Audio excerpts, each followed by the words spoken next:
Great Gujarati મેટ્રીમની yes સાવ અલગ પ્રકારની યસ મને બહુ ગમતા વિષય પર બનેલી, એટલે મારો એક અલગ પ્રેમ છે એના ઉપર, એ મૂવી ઉપર. થેન્ક એક સીન તમારો, તમે લોકો પેલું ફરીને પાછા આવો છો, યુ યુ નો કે આ પણ મને પ્રેમ કરે છે, એને એક પણ ખબર છે કે.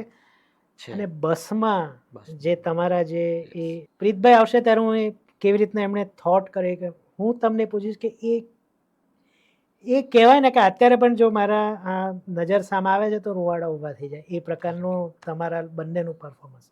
But how you guys manage કે આપણે બંને આ રીતનું કરવું છે, એ કેવી રીતના સીન ઉભર્યો? એ scene was the most difficult scene. Fortunately એ સીન છેલ્લા સ્કેડ્યુલમાં થયો.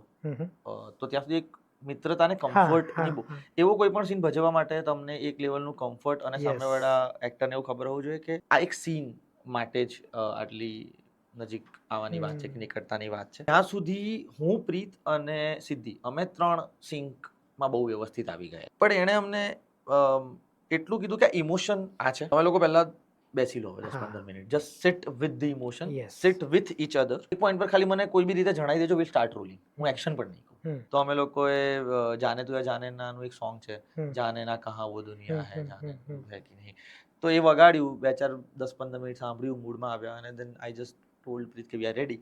પહેલો ટેક લીધો, એક ટેક થયો, વી ન્યુ કે આ સારો છે, પણ હજુ એ ઇમોશન હાઈ ફીલ અંદરથી નથી થઈ.